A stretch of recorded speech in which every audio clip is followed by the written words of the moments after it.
Good day everyone. Welcome to the topic of Introduction to Market Structure and Competition. Now, before going to the topic, we just try to understand how an market structure and competition works in an economy. Okay, now the first and most important objective of any firm or company is to maximize a profit and maximize a sale and to remain in a market for a long time. These are mainly depends upon a company sales decision making and a market structure which they are operating. So with this, let's go for a topic market structure. Before this, we just want to know what is a market. A market is nothing but it is an interaction between buyers and sellers. Okay, now coming to the definition of market, there are many economists who have defined a market. So let's go with the professional or Chapman. That the term market refers not necessarily to a place, but always to a commodity and the buyers and sellers who are in direct competition with one another.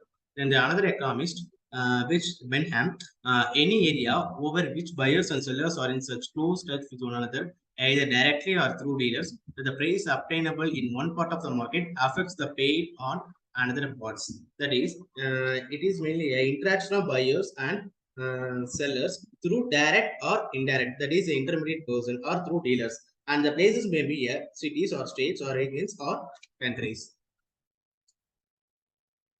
Then classification of market. A market can be classified into geographical location, time, nature of transaction, and regulations. On the basis of geographical location, local market, regional market, national market, and international market can be classified. And a time, on the basis of time, short run and long run. Then the nature of transactions, on the basis of spot market and future markets are classified. Then finally regulations. A regulated market and unregulated market can be classified. Then on the basis of geographical locations, there are four markets, that is local markets, regional, national markets, and international markets. First, we come to local markets. A local markets are nothing but it is a confined to small and local region which mostly deal in perishable and semi-perishable products.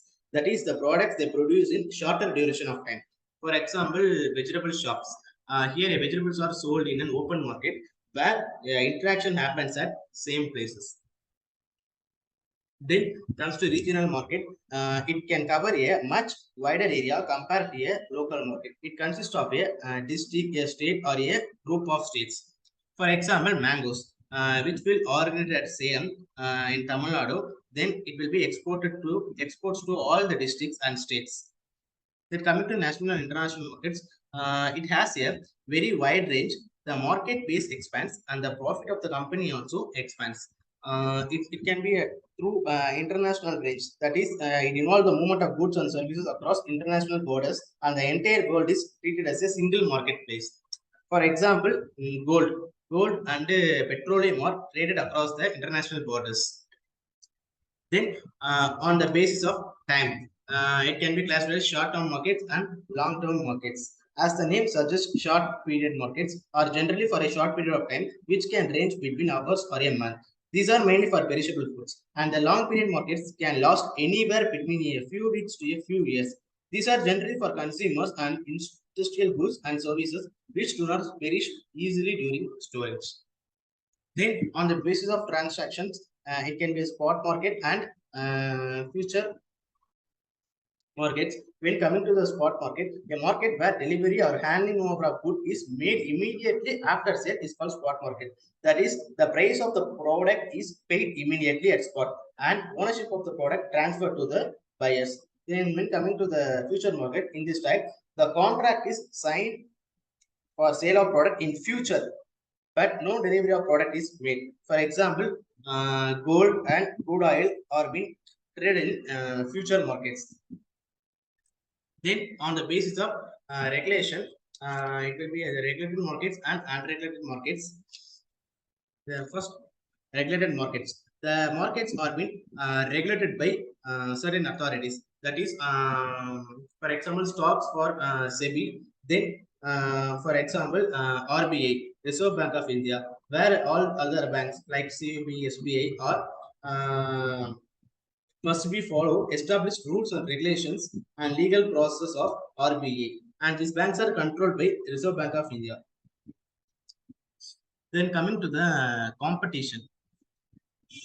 A competition is a scenario where different economic frames are in content to obtain goods that are limited by varying the elements of marketing mix, that is price, product, promotion, and price. That is, more than one frame or different frame compete with each other in terms of price and quality. When a healthy competition between frames or competitors, which the prices will automatically reduce and the value of the product is enhanced. So, yeah, competition is good for improving a quality products and better offering for consumers. So, by varying this price, product, promotion, and place, a competition will be held. For a product, what better feature in my products, like in terms of fragrance, design, and color. Then a promotion taken by a company through advertisements, social media interactions, etc., and the place where the product is sold, which influence the consumer to buy a product. Then classification of market structures. On the basis of competition, there will be classified into perfect competition and imperfect competition. Under the imperfect competition, there will be monopoly, oligopoly, and monopolistics. Then monopoly. Monopoly. It is a market situation in which there is a single seller of a product with no substitute in the market. There are legal, natural, and technical barriers to the entry of new film in the monopoly market. Then monopolistic competition. In this, there are still a large number of buyers as well as sellers. Is that, but they all do not sell homogeneous products. The products are similar, but all sellers sell slightly differential products. Then at last, oligopoly. In this, there are only a few films in the market.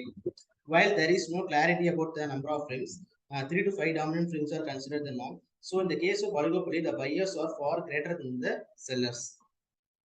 Then coming to the features of perfect competition. First, large market.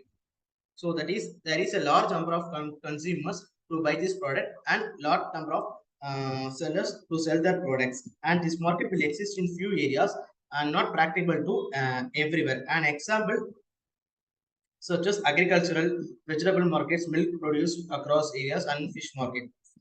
Then coming to the homogeneous product, all the products are identical and there are no substitute for these products.